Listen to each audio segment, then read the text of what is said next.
न्यायाधीश खतिवडाले हेर्न नमानेपछि कोशी सरकार विरुद्धको रिटको सुनवाई स्थगित। माओवादीको विशेष रूपान्तरण अभियान भोलिदेखि प्रचण्ड घट्टे डाँडा जाने।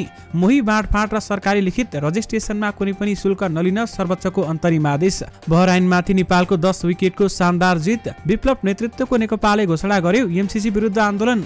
माग सम्बोधन नभए भदौ 29 गतेबाट सत्याग्रह सुरु गर्ने डाक्टर गोविन्द केसीको घोषणा। मेस्सीलाई पछि पार्दै हालान्ड बने वर्ष उत्कृष्ट खेलाडी। महिलातर्फ बोनमाटीलाई उपाधि। काठमाडौँ र ललितपुरमा शनिबार 8.5 घण्टा विद्युत आपूर्ति प्रभावित हुने। मोही बाँडफाँड र सहकारीका लिखित रजिस्ट्रेसनमा कुनै पनि शुल्क नलिन सर्वोच्चले अन्तरिम आदेश जारी गरेपछि भए ठूलो हंगामा। 8 वर्षपछि तातोपानी नाकाबाट आवतजावत सुरु। घट्यो सुनचाँदीको मूल्य। नेपाल एयरलाइन्सले काठमाडौँलाई ट्रान्जिट बनाएर भैरवाबाट बेंगलोर पनि उडान गर्ने। भोजपुर केन्द्रबिन्दु भएर भूकम्प गयो। नेपालको चुच्चा नक्सा नस्वीकारेको भन्दै बालेन शाहले गरे चीन भ्रमण रद्द। गृहमन्त्रीलाई थाहै नदिई ब्याकडेटमा माइन्युट बनाएर एआइजीहरूको सरुवा। भक्तपुरको बाल सुधार गृहमा मृत्यु भएका कमलको भिसेरा परीक्षण हुने। राष्ट्रिय स्वतन्त्र पार्टीले भोलि र पर्सि मध्य प्रदेशमा प्रशिक्षण गर्दै। आजै प्रदेशहरूमा हल्कादेखि मध्यम वर्षाको सम्भावना। अभिनेता रजनीकान्त भए सर्वाधिक महँगा। एउटै फिल्मबाट लिए 210 करोड। चुच्चे नक्सा सम्बन्धमा प्रहरीले चीन भ्रमणमा कुरा उठाउनुहुन्छ भन्दै प्रवक्ता सापकोटाको भनाई। माओवादीले शनिबार 6443 वडामा जुम मार्फत एकसाथ विशेष अभियानको उद्घाटन गर्ने। कांग्रेस एमालेलाई टक्कर दिने तयारीमा माओवादीको आईसीटी फोरम। न्याय क्षेत्रमा प्रवेश गरेपछि पछाडि फर्कनु परेन भन्दै प्रधान न्यायाधीश श्रेष्ठले भने। आधा घण्टाको वर्षाले जलेश्वर जलमग्न। स्वास्थ्य सेवा विभागले माग्यो कमान्डर सहित 10 जना सुरक्षा गार्ड। भारतमा प्रति सिलिन्डर 200 ले घट्यो ग्यासको मूल्य। खोप लगाएसँगै नियन्त्रणमा आउन थाल्यो लम्पी स्किन रोग। दर्शक महानुभावहरू नमस्कार। स्मार्ट खबरको न्यूज अपडेटमा यहाँहरूलाई हार्दिक स्वागत छ। म आर्यन न्युपानी। सदाझै आज पनि हामी उपस्थित भइसकेका छौँ आजका मुख्य समाचारहरू लिएर। हामीलाई अन्तिमसम्म हेर्नुहोला अनि हाम्रो मेहनतका लागि यो भिडियोमा एउटा लाइक अवश्य गर्नुहोला। दर्शक महानुभावहरू पलपलको न्यूज अपडेटका लागि हाम्रो युट्युब च्यानललाई अहिलेसम्म सब्स्क्राइब गर्नुभएको छैन भने कृपया सब्स्क्राइब गर्नुहोस् अनि नजिकै आउने बेल आइकनलाई क्लिक गर्नुहोला।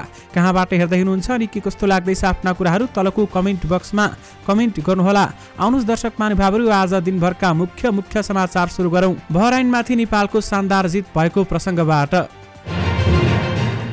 आईसीसी वुमेन्स टी20 विश्वकप एसिया क्षेत्र छनौटको आफ्नो दोस्रो खेलमा बहराइन विरुद्ध नेपाल 10 विकेटको फराकिलो अन्तरले विजयी भएको छ। मलेसियामा बहराइनबाट पाएको 32 रनको सामान्य विजय लक्ष्य नेपालले 2.5 ओभरमा बिना क्षति भेट्टाएको हो भने महिला क्रिकेटको इतिहासमा नेपालले हात पारेको यो दोस्रो फराकिलो जित हो। यसअघि 2019 मा दक्षिण एसियाली खेलकुदमा नेपालले मालदिभ्सलाई पोखरा क्रिकेट मैदानमा 16 रनमा अलआउट गरेको थियो। त्यति बेलामा 17 रनको लक्ष्य रनको नेपालले 5 बलमा मात्र भेटाउँदै 10 विकेटले जितेको थियो। बहराइन संघको खेलमा नेपाललाई जिताउन कविता कुँवरले नट आउट 17 रन बनाइन् भने अर्की ओपनर सीता राणा मगरले 3 बलमा 2 रन बनाइन्। नेपालले 13 रन अतिरिक्त पाएको थियो। बहराइन संघको खेलमा 4 ओभरमा मात्र 5 रन दिँदै 2 मिडन सहित 3 विकेट हात पारेपछि बहराइन 15.4 ओभरमा 31 रनमा अलआउट भएको थियो भने बहराइनका लागि दीपिका रसाङ्गेकाले 11 रन बनाइन्। नेपाली बलर सामु टिक्न नसकेका बहराइनका अरू ब्याटरले दोहोरो स्कोर रन बनाउनै सकेनन्। नेपालले बिहीबार भएको खेलमा आयोजक टिम मलेसियालाई 5 रनले पराजित गरेको थियो भने नेपालले समूह चरणको तेस्रो खेल भुटानसँग आइतबार खेल्ने बताइएको छ। काठमाडौँ महानगरपालिकाका मेयर बालेन शाहले आफ्नो चीन भ्रमण रद्द गरेका छन्। चीन सरकारको निमन्त्रणामा पर्यटन प्रवर्धन तथा संस्कृति आदान प्रदानका लागि बिहीबार दिउँसो बालेनको बेजिङतर्फ जाने तय भएको थियो भने तर चीन सरकारले हालै आफ्नो नक्सा सार्वजनिक गर्दा नेपालको नक्सा अनुसारको भूभाग नदेखाएको र नेपाली भूभाग भारततिर देखाएको भन्दै उनले चीन भ्रमण रद्द गरेका हुन्। नेपाली भूभागलाई चीनले नेपाललाई नै नसोधी भारतको देखाउनु हाम्रो संवेदनशीलतामाथि चालेको गलत कदम मानेका छौं। त्यसैले आज मेरो चीनको निमन्त्रणामा हुँदै गरेको 5 दिने भ्रमण नैतिकता आधारमा नजाने निर्णय गरेको छु भन्दै सामाजिक सञ्जालमा बालेन शाहले लेख्नु भएको छ। नेपालले जेठ 7 गते 2077 मा रिपुलेक दिनप्यादुरा र कालापानीलाई समेटेर नयाँ नक्सा संसदबाट पारित समेत गरेको थियो। दर्शक महानुभावहरू गृहमन्त्रीलाई थाहै नदिई ब्याकडेटमा माइन्युट बनाएर एआइजीहरूको सरुवा गरिएको छ। तपाईहरुले साँचो सुन्नुभयो। प्रधानमन्त्री पुष्पकमल दाहाल प्रचण्डले बिहीबार सुर्खेतमा समाजवादी मोर्चाको प्रदेश स्तरीय भेलालाई सम्बोधन गर्दै भने भ्रष्टाचारी विरोधी अभियान चलाउँदा सरकार टिक्छ कि टिक्दैन भन्ने चिन्ता छैन। नेकपा माओवादी केन्द्रका अध्यक्ष समेत रहेका प्रधानमन्त्री प्रचण्डले पछिल्ला भाषणहरूमा अक्सर यही कुरा दोहोर्याएका छन्। भ्रष्टाचार विरुद्ध र सुशासनका पक्षमा काम गर्दै जाँदा सरकार ढल्न पनि सक्ने तर आफूले सुशासनमा सम्झौता नगर्ने उनले बताउँदै आएका छन्। आज उनकै पार्टीका नेता तथा उपप्रधानमन्त्री नारायण काजी श्रेष्ठले पनि सरकार र हामीले सुरु गरेको सुशासनको अभियान असफल बनाउने प्रयत्न भइरहेको छ भन्दै बताए। सुर्खेतमा प्रधानमन्त्री प्रचण्ड र काठमाडौँमा गृहमन्त्री श्रेष्ठले एउटै लयको अभिव्यक्ति दिए पनि उनीहरूलाई असफल बनाउन खोज्नेहरू को हुन् भन्ने बारेमा भने केही पनि बोलेनन्। उनीहरूले सार्वजनिक रूपमा केही नभने पनि पछिल्लो समय केही घटनाले सरकार र प्रधानमन्त्री प्रचण्ड दबावमा परेको खुलासा भइसकेको छ। सुशासनमा सम्झौता नगर्ने बताएका प्रधानमन्त्रीले दबावमा परेर नक्कली भुटानी शरणार्थी प्रकरण बारेमा अनुसन्धानको नेतृत्व गरिरहेका प्रहरी अधिकृतहरू सरुवा गरेका छन्। हिरासतमा रहेका नक्कली भुटानी शरणार्थी प्रकरणका दुई प्रमुख योजनाकार केशव दुलाल र सानु भण्डारीमाथि फेरि बयान लिने र अनुसन्धान सुरु हुने भएपछि सत्ता गठबन्धनको सबभन्दा ठूलो दल नेपाली कांग्रेसका सभापति शेरबहादुर देउवाले यस प्रकरणमा काम गरिरहेका प्रमुख प्रहरी अधिकृतहरू फेरबदल गर्न प्रधानमन्त्री प्रचण्डलाई दबाब दिएका थिए र दर्शक महानुभावहरू 2 जना सरुवा भइसकेका छन्। भारत सरकारले खाना पकाउने ग्यास एलपीजी सिलिन्डरको मूल्य प्रति सिलिन्डर 200 भारु घटाएको छ। बुधबार मन्त्री परिषदको बैठकले रक्षाबन्धन पर्वलाई मध्यनजर गरी सो निर्णय गरेको बिहीबार आयोजित पत्रकार सम्मेलनमा सूचना तथा प्रसारण मन्त्री अनुराग ठाकुरले बताए। अब दिल्लीमा 14.2 किलोको खाना पकाउने ग्यास सिलिन्डर 903 भारतीय रुपियाँमा उपलब्ध हुनेछ भने यो निर्णयले घरेलु खाना पकाउने ग्यासका 33 करोड भन्दा बढी उपभोक्तालाई फाइदा हुने बताइएको छ। दर्शक महानुभावहरू, भारतमा प्रति सिलिन्डर 200 ले ग्यासको मूल्य घटेको छ भने अब नेपालमा घट्छ कि घट्दैन यो त हेर्न भने बाँकी नै छ। कोशी सरकार विरुद्धको रिटमा निर्धारित सुनवाई स्थगित भएको छ। आज यो रिट न्यायाधीश ईश्वर प्रसाद खतिवडा र सुषमालता माथेमाको इजालसमा परेको थियो, तर न्यायाधीश खतिवडाले हेर्न नमानेपछि सुनवाई स्थगित भएको हो। प्रारम्भिक सुनवाईका क्रममा आफूले दृष्टिकोण दिइसकेको भन्दै उनले मुद्दा हेर्न अस्वीकार गरेका हुन्। यही भदौ 7 गते खतिवडाको इजालसले प्रदेशसभा बैठकको अध्यक्षता गरेको व्यक्तिले विश्वासको प्रस्तावमा मत दिनुस् असंवैधानिक भएको भन्दै दीर्घकालीन र नीतिगत निर्णय नगर्न आदेश दिएको थियो। त्यसैगरी भदौ 4 गते मुख्यमन्त्री उद्धव थापाले कोशी प्रदेशमा विश्वासको मत परीक्षण गर्दा सभाध्यक्षको मत प्रयोग गरेर मुख्यमन्त्री उद्धव थापाले विश्वासको मत पाएको घोषणा गरेको र यो गैर संवैधानिक भएको भन्दै पूर्व मुख्यमन्त्री हिक्मत बहादुर कार्कीले सर्वोच्चमा रिट दायर गरेका थिए। मुख्यमन्त्री थापाले विश्वासको मत लिँदा सभाको अध्यक्षता गर्ने व्यक्ति इस्रायल मन्सुरी र गीता तिमिलसेनाले समेत मत दिएका थिए भने विश्वासको मत सम्बन्धी प्रस्तावमा मतदान भइरहेका बेलामा मन्सुरीले सभाको अध्यक्षता गरेका थिए। मतदान र मत सच्याउने समय पनि सकिएपछि मन्सुरीले सभाको अध्यक्षता गर्न तिमिलसेनालाई बोलाएर आफूलाई मतदान गर्न लगाएका थिए। उनीहरूले समेत दिएको मतको आधारमा थापाले 93 सदस्यीय प्रदेशसभामा बहुमत प्रदेशसभा सदस्य अर्थात् 47 जनाको समर्थन पाएका थिए। सर्वोच्चले भने त्यसलाई गैर संवैधानिक भनेपछि कोशी सरकार काम चलाउ भएको छ।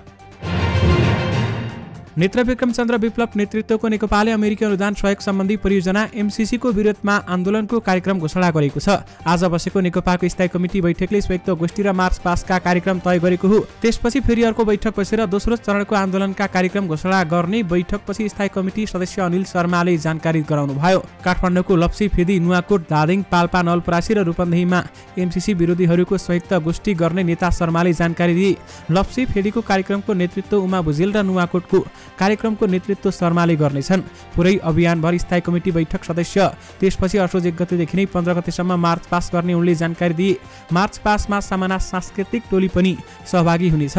आन्दोलनको पुरै अभियानभर स्थायी कमिटी सदस्य सुनिल शर्मा भने सहभागी हुने स्थायी कमिटी सदस्य शर्माले जानकारी दिनुभयो। त्यसपछि फेरि स्थायी कमिटीको बैठक बसेर दोस्रो चरणको आन्दोलनका कार्यक्रम तय गर्ने नेता शर्माले बताउनुभयो।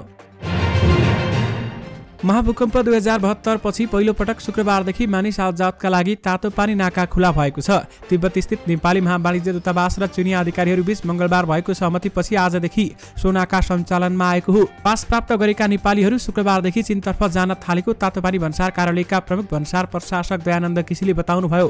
तातोपानीको पारिपट्टिको चिनिया बजारसम्ममा पुग्नका लागि तातोपानी स्थित अध्यगमन कार्यालयले पास वितरण गरेको थियो। अध्यगमनले जारी गरेको 1 वर्ष अवधिको पास पाएकाहरूले चीन जान अनुमति पाएका हुन्।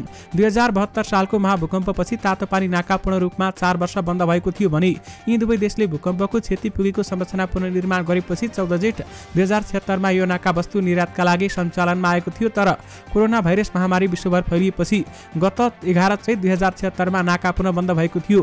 कोभिड-19 पछि नाका खुल्ने र बन्द हुने पटक पटक भए पनि यात्रु आवतजावतका लागि नाका सञ्चालनमा आएको थिएन। विशेष गरी 8 वर्षपछि तातोपानी नाकाबाट आवतजावत सुरु भएको छ भने नाका खुलेको छ।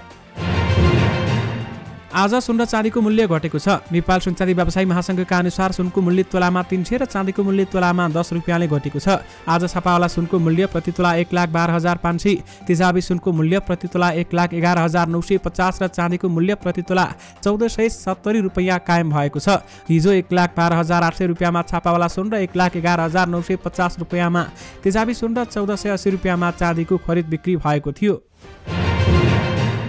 भोजपुर केन्द्रबिन्दु भएर भूकम्प गएको छ। राष्ट्रिय भूकम्प मापन तथा अनुसन्धान केन्द्र लैनचौरका अनुसार गए राति 1:11 4 म्याग्निच्युडको भूकम्प गएको हो। भोजपुरको तुङ्गेछा आसपास केन्द्रबिन्दु भएर गएको भूकम्पको धक्का भोजपुर जिल्ला आसपासका क्षेत्रमा पनि महसुस भएको थियो भने यसअघि गत साउन 32 गते बझाङको खिराताडी आसपास केन्द्रबिन्दु भएर 3.9 रेक्टर स्केलको भूकम्प गएको थियो। राष्ट्रिय स्वतन्त्र पार्टी रासपाले भदौ 16 र 17 गते मधेस प्रदेश स्तरीय प्रशिक्षण आयोजना गर्ने भएको छ। पछिल्लो राजनीतिक घटनाक्रम, पार्टी नीति सिद्धान्त र दृष्टिकोणमा आधारित रहेर प्रशिक्षण आयोजना गर्न लागेको राष्ट्रिय स्वतन्त्र पार्टीले जानकारी दिएको छ। हामीले विभिन्न प्रदेशमा प्रशिक्षण चलाइरहेका छौँ, त्यही अन्तर्गत मधेसमा प्रशिक्षण मेलाको आयोजना गर्न लागेका हौँ भन्दै पार्टी उपसभापति डीपी अर्यालले जानकारी दिनुभयो। पार्टी सभापति रवि लामिछाने, प्रशिक्षण विभाग प्रमुख अनिल केसरी शाह लगायतले प्रशिक्षण दिने कार्यसूची रहेको रासपाले जानकारी दिएको छ। त्यस्तै भदौ 22 र 23 गते बागमती प्रदेशमा प्रशिक्षण सञ्चालन गरिने उपसभापति अर्यालले जानकारी दिनुभयो। दक्षिण भारतीय अभिनेता रजनीकान्त भारतका महँगा अभिनेतामा पर्छन्। भारतीय सञ्चार माध्यम दैनिक भास्करका अनुसार रजनीकान्तले एउटै फिल्मबाट 210 करोड भारू लिएका छन्। यति बेलामा हलमा उनी अभिनीत फिल्म जेलर प्रदर्शन भइरहेको छ। फिल्मले 22 दिनमा विश्वव्यापी रूपमा 650 करोड भारू कमाएको छ भने घरेलु बक्स अफिसमा 381 करोड भारू कमाएको छ। यसै फिल्मबाट अभिनेता रजनीकान्तले महँगो पारिश्रमिक लिएका हुन्। हालै फिल्मका निर्माता कलानिधि मारनले रजनीकान्तलाई फिल्मको नाफा सेयर दिएका छन्। कलानिधिले उनलाई 100 करोड भारूको चेक दिएको भारतीय सञ्चार माध्यममा उल्लेख गरिएको छ। यसअघि फिल्मका लागि रजनीकान्तले 110 करोड भारू पारिश्रमिक लिएका थिए। नेल्सन दीपी कुमारले निर्देशन गरेको फिल्ममा रजनीकान्तसँगै तमन्ना भाटिया, मोहनलाल, शिव राजकुमार, ज्याकी श्रफ, राम्या कृष्णन, सुनिल विनायकन, वसन्त, रवि, योग बाबुल लगायतका कलाकारको अभिनय रहेको छ। नेकपा माओवादी केन्द्रले चीनले नेपालको चुच्चिया नक्सा नसमेटेको विषयमा प्रधानमन्त्रीले चीन भ्रमणमा कुरा राख्ने बताएको छ। शुक्रबार माओवादी विशेष अभियानका सम्बन्धमा गरेको पत्रकार सम्मेलनमा प्रवक्ता अग्निप्रसाद सापकोटाले नक्सा विवाद बारेमा प्रधानमन्त्रीले कूटनैतिक तवरबाट कुरा राख्ने जानकारी दिएका हुन्। चीनले किन यस्तो गर्यो भन्ने सम्बन्धमा पार्टी र सरकारले पनि चासो दिएको भन्दै उनले कूटनैतिक तवरबाट हल गर्ने स्पष्ट पारेका छन्। चीनले किन यसो गरेको यसबारेमा कूटनैतिक तवरबाट हल खोजिनुपर्छ। हाम्रा प्रधानमन्त्रीज्यू चीन भ्रमणमा जाँदै हुनुहुन्छ, यस विषयमा कुरा राख्नुहुन्छ उनले भने। चुच्चिया नक्सा सम्बन्धमा अघिल्ला सरकारले पनि चीनलाई जारी गराइसकेको जानकारी दिएका छन् र साथमा के कसो भएको हो भन्ने हामी बुझ्ने प्रयास गर्नेछौँ। त्यस्तै पछिल्लो राजनीतिक घटनाक्रमले गठबन्धन दलहरूबीच कुनै विवाद नभएको दावी समेत उहाँले गर्नुभएको छ। गाई भैँसीमा देखिएको लम्पी स्किन रोग पछिल्लो समय नियन्त्रणमा आउन थालेको छ। लम्पी स्किन रोगको विरुद्धको खोप लगाएसँगै रोग नियन्त्रणमा आउने क्रम बढेको पशु विशेषज्ञहरूको भनाइ छ। बागमती प्रदेशमा सबैभन्दा पहिला मकवानपुर गढी गाउँपालिकामा पशुको यो रोगको संक्रमण पुष्टि भएको थियो भने त्यसपछि प्रदेशभर नै फैलिएको लम्पी स्किन डिजिज खोप लगाउन थालिसकेपछि फैलिने क्रम बिस्तारै कम हुँदै गएको छ। बागमती प्रदेशमै पहिलो पटक मकवानपुर गढी गाउँपालिकाका गाई भैँसीमा लम्पी स्किन रोगको संक्रमण देखिएको थियो भने आफ्ना गोठमा पालेका गाई भैँसीको शरीरमा ससाना घाउ देखिन थालेपछि किसानहरूले फोहोरको उप्सिएका घाउ होलान् भनेर वास्ता गरेनन्। घाउ पाक्दै गयो, गाईले दुध पनि सुकाउँदै जान थालेपछि गाई थला परेर अन्त्यमा मृत्यु पनि भयो। सुरुमा रोग लागेको गाई मर्ने र गोठमा भएका अरू गाई भैँसीहरूलाई यस्ता समस्या देखिन थालेपछि यहाँका किसानहरूले पशु विशेषज्ञहरूलाई बोलाएर जाँच गराउँदा लम्पी स्किन रोगको संक्रमण भएको थियो। गोठभरि गाई पालेका किसानहरूले उत्पादन भएको दुध फाल्न पर्ला कि भन्ने चिन्ताले रोग लागेको कुरा लामो समय गुपचुप नै राखेको स्थानीय सुस्मिता पोखरेलको भनाइरहेको छ। अहिले भने खोप लगाएसँगै लम्पी स्किन रोग नियन्त्रणमा आउन थालेको छ। माओवादी केन्द्रले भोलि 3 महिने अभियान सुरु गर्ने भएको छ। देशभरका 7243 वडामा एकसाथ सुरु हुने जनतासँग माओवादी विशेष रूपान्तरण अभियानका क्रममा शीर्ष नेताहरू पनि वडामा जानेछन्। प्रचार विभाग प्रमुख अग्निप्रसाद सापकोटाका अनुसार अभियानको भोलि बिहान 9 बजे पार्टी अध्यक्ष पुष्पकमल दाहाल प्रचण्डले भर्चुअल माध्यमबाट उद्घाटन गर्नेछन् भने औपचारिक कार्यक्रम भने दिउँसो 1 बजे हुनेछ। यस क्रममा प्रधानमन्त्री समेत रहेका प्रचण्ड चन्द्रागिरी नगरपालिका वडा नम्बर 2 घट्टे डाँडाको कार्यक्रममा जानेछन्। वरिष्ठ उपाध्यक्ष नारायण काजी श्रेष्ठ ललितपुर महानगरपालिका वडा नम्बर 28 हरिसिद्धिको कार्यक्रममा जानेछन् भने सबै पदाधिकारीहरू जाने वडाहरू समेत तोकिएको छ। सर्वोच्च अदालतले मोही बाँडफाँटमा निसर्गको नामबाट कुनै पनि शुल्क नलिन अन्तरिम आदेश दिएको छ। भूमि सम्बन्धी ऐन 2021 बमोजिमको मोही बाँडफाँटमा दाखिल खारेज गर्दा अन्य कारोबार सरह निसर्ग मानि आयकर असुल नगर्न अन्तरिम आदेश जारी गरेको हो। यस्तै सहकारीका लिखित रजिस्ट्रेसन गर्दा सहकारी ऐन 2074 अनुसार कुनै पनि शुल्क नलिन अन्तरिम आदेश भएको छ। सहकारी ऐन 2074 को दफा 78(1) मा ऋण लगानी गर्दा वा जनमत बापत दृष्टिबन्धकको लिखित पारित गर्दा कुनै पनि शुल्क नलाग्ने व्यवस्था गरेको अथवा रहेको सर्वोच्च अदालतले स्मरण गराएको छ। बागमती प्रदेशको आर्थिक ऐनमा रहेका सहकारी संस्थाले ऋण लगानी गरी जमानत जफत अथवा जमानत बापत राखेको जग्गा दृष्टिबन्धक पारित गर्दा शुल्क लाग्ने व्यवस्था रहेको भन्दै सर्वोच्च अदालतको संवैधानिक इजलासमा रिट परेको थियो।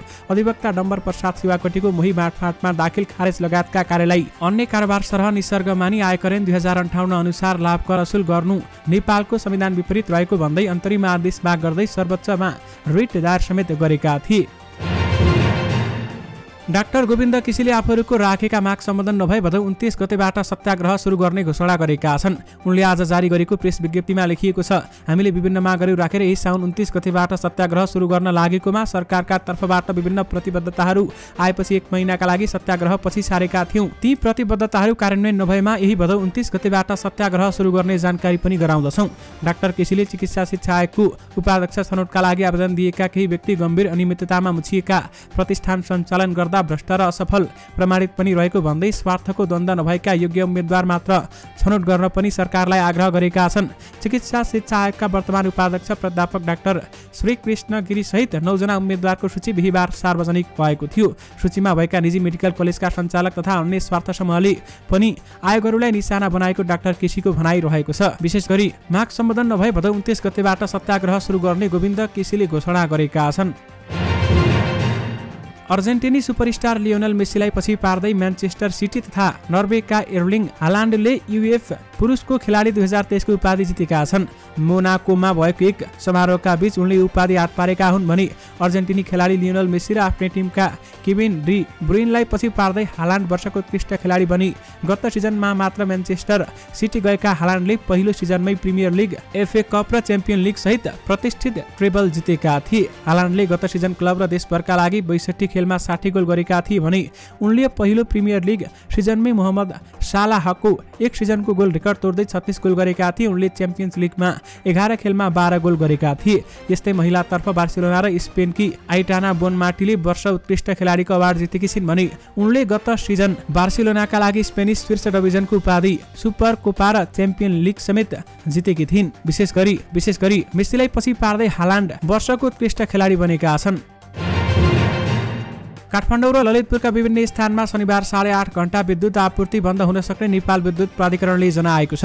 काठमाडौँका रत्नपार्क र कुलेश्वर तथा ललितपुरका पुलचोक र लगनखेल वितरण केन्द्र अन्तर्गत पर्ने फिडरहरूबाट आपूर्ति हुँदै आएको बिजुली शनिबार बिहान 10 बजेदेखि साँझ 36 बजेसम्म प्रभावित हुन सक्ने प्राधिकरणले जनाएको छ। हाल टेकु सब स्टेसनको स्तर उन्नति गरी टेकु शिवचा तार 66 केबी लाइन 132 केबीमा चार्ज गर्ने कार्य भइरहेकाले विद्युत आपूर्ति प्रभावित हुने प्राधिकरणले जनाएको छ। प्राधिकरणले जारी गरेको सूचनामा लेखिए अनुसार विद्युत आपूर्ति सकेसम्ममा कम प्रभावित होस् भनेर सबै फिडरहरूमा वैकल्पिक व्यवस्था समेत गरिएको छ। नेपाली एयरलाइन्सले अब भैरवा स्थित गौतम बुद्ध अन्तर्राष्ट्रिय विमानस्थलबाट काठमाडौँलाई ट्रान्जिट बनाएर भारतको बेंगलोरमा पनि उडान गर्ने भएको छ। एयरलाइन्सले 29 जेठदेखि हरेक मङ्गलबार काठमाडौँ, क्वालालम्पुर, भैरवा, काठमाडौँ रुटमा उडान भर्ने भएको छ भने 12 भदौदेखि एयरलाइन्सले भैरवाबाट हङकङ र दिल्लीका लागि पनि यात्रु लिएर आउने गरी टिकट बुकिङ खोलेको थियो। जस अनुसार हरेक मङ्गलबार हङकङ र दिल्लीका लागि पनि एयरलाइन्सले भैरवाबाट टिकट बुकिङ खोलेको थियो। अब सोही रुटलाई विस्तार गर्दै भैरवाबाट बेंगलोरका लागि पनि बुकिङ खुला गरेको निगमले जनाएको छ। नयाँ उडान तालिका अनुसार हरेक मङ्गलबार बिहान 8:15 बजे भैरवाबाट उडेको जहाज 9 बजे काठमाडौँमा अवतरण गर्नेछ भने सो जहाजमा आएका यात्रुहरू हङकङ जाने भए पनि सोही दिनको 11 बजेको उडानमा हङकङ पठाइनेछ भने दिल्ली जाने यात्रुलाई 1:25 उडानमा दिल्ली पठाइने एयरलाइन्सले जनाएको छ। यस्तै 1:25 अर्को उडानमा बेंगलोरका लागि उडान गरिने एयरलाइन्सका प्रवक्ता रमेश पौडेलले बताए। एयरलाइन्सले यात्रु चेकिङकै क्रममा गन्तव्यसम्मकै बोर्डिङ पास उपलब्ध गराउने र यात्रुहरूको लगेज सिधै गन्तव्य मुलुकमै पुग्ने गरी जनाएको छ। यात्रुहरूले नेपाली एयरलाइन्सको वेबसाइट वा ट्राभल एजेन्सीबाट टिकट काट्न सक्ने गरी एयरलाइन्सले जनाएको छ। भक्तपुर बाल सुधार गृहमा मृत भेटिएका 18 वर्षीय कमल बस्नेतको भिसेरा परीक्षण हुने भएको छ। भिसेरा परीक्षणका लागि विधि विज्ञान प्रयोगशालामा नमुना पठाएको भक्तपुरका डीएसपी बसन्त पाठकले जानकारी दिनुभयो। मृत्युको कारण यकिन गर्न भिसेरा गर्न लागेको उनले बताए। गत भदौ 2 गते भक्तपुर सुधार गृहमा कमल मृत भेटिएका थिए भने उनको मृत्युपछि सुधार गृह तनावग्रस्त बनेको थियो। त्यसको भोलिपल्ट सुधार गृह तोडफोड गरी त्यहाँ रहेका 255 बालक भागेका थिए। घटनाको 1 सातापछि कमलका परिवार सहमति भएपछि त्रिवी शिक्षण अस्पतालमा सब पोस्टमार्टम गरिएको थियो भने डीएसपी पाठकका अनुसार पोस्टमार्टमको पूर्ण रिपोर्ट आइसकेको छैन। भिसेरा परीक्षणपछि मात्रै सबै रिपोर्ट आउने र मृत्युको कारण पनि खुल्ने बताए। भिसेरा परीक्षणको रिपोर्ट आउन कम्तीमा 1 महिना लाग्ने डीएसपी पाठकले बताए। भदौ 11 गते कमलको शव उनका परिवारले बुझेका थिए भने यथोचित राहत रकम उपलब्ध गराउने सहमतिपछि उनका परिवारले शव बुझेका थिए। सुधार गृहले पनि कमलको परिवारलाई आर्थिक सहायता प्रदान गरेको थियो। हाल मनसुनको न्यूनचापीय रेखा सरदरी स्थानको उत्तरतिर अवस्थित रहेको छ। साथै बंगालको खाडीमा उत्तर पूर्वी भागमा न्यूनचापीय प्रणाली विकसित भइरहेको छ।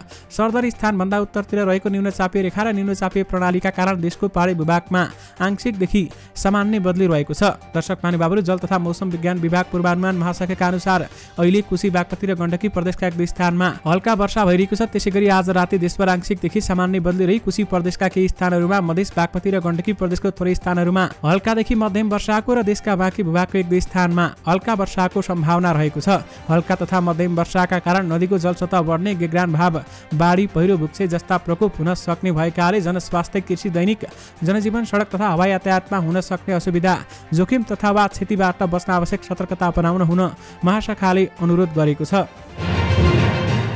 आधा घण्टा लगातार मुसलधारे पानी परेपछि महोत्तरी जिल्लाको सदरमुकाम जलेश्वर जलमग्न भएको छ।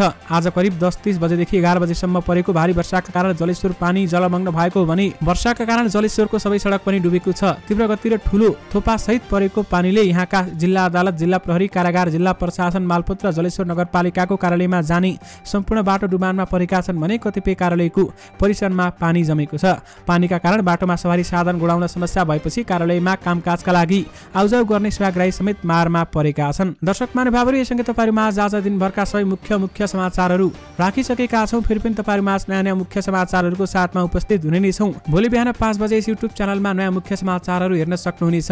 अहिलेलाई भने मलाई बिदा दिनुहोस्। नमस्कार।